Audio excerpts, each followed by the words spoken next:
ఈ రోజే డౌన్లోడ్ చేయండి. మీ ఫేవరెట్ షోస్ చూడండి. శారదా, శారదా, ఎందుకు వచ్చారండి? అంతా వెళ్ళిపోయారు కాబట్టి సరిపోయింది. లేదంటే చూసిన వాళ్ళు ఏమనుకుంటారు? శారదా, నేనంతా చూసే వచ్చాను. గగన్ పెళ్లిపేటల మీద కట్టుకోవడానికి ఇదిగో పట్టుబట్టలు తీసుకొచ్చాను. పూరికేమో డ్రెస్సు, నీకేమో ఇదిగో నీకేమో పట్టుచీర తీసుకొచ్చాను శారదా. ఇవన్నీ నేనిచ్చాను చెప్పకు, మళ్ళీ పిల్లలు వేసుకోరు. నువ్వే కొన్నావని చెప్పు. పెళ్లిలో పిల్లలు నేనిచ్చిన బట్టలు వేసుకుంటే తండ్రిగా నాకు అంతకంటే కావాల్సింది ఇంకేముంటుంది చెప్పు. అలాగే మన తరఫు నుంచి ఇవ్వడానికి తాళిబొట్టు కూడా తీసుకొచ్చాను శారదా. వద్దండి, ఇవేవి వద్దు. తీసుకొని వెళ్ళిపోండి. నువ్వు ఇలా అంటావని నాకు తెలుసు శారదా. నిన్నెప్పుడు నేనేమీ అడగలేదు. ఇదొక్కసారికి నా కోరిక మన్నించు ప్లీజ్. మీరింతగా అడుగుతుంటే నేను కాదనలేకపోతున్నాను. నాది కూడా ఒక కోరిక ఉంది, మీరు తీర్చాలి. ఇప్పుడే తీరుస్తాను శారదా. ఏంటో చెప్పు. ఒక్క నిమిషం, ఇప్పుడే వస్తాను.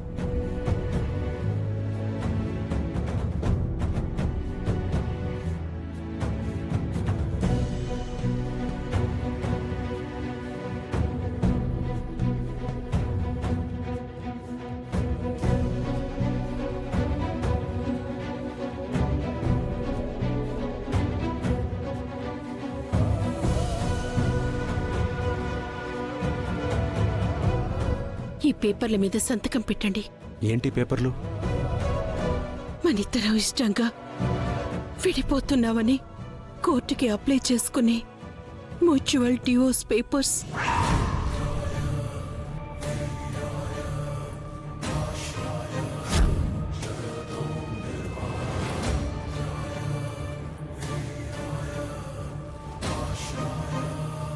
శారదా, మనిద్దరం విడిపోవడమా? అసలు ఎప్పుడు కలుసున్నామని మనం విడిపోవడానికి? చట్టబద్ధంగా కూడా విడిపోదామండి. మొన్నే చెప్పాను కదా, మనం విడిపోతేనే జరగబోయే పెళ్లిలో ఎవరి గౌరవం వారికి దక్కుతుందని. సంతకం పెట్టండి. అప్పుడే పిల్లలు ఈ బట్టలు వేసుకొని పెళ్లిలో తిరుగుతారు. భర్తగా మీరిచ్చిన ఆఖరి బహుమానాలు కనుక నేను కూడా వీటిని భద్రంగా దాచుకుంటాను. సంతకం పెట్టండి.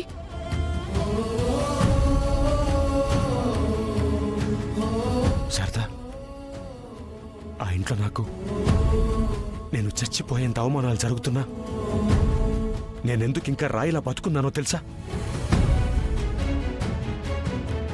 నా కొడుకు గగన్, నా కూతురు పూర్ణిమ నన్నెప్పటికైనా అర్థం చేసుకుంటారన్న ఆశతో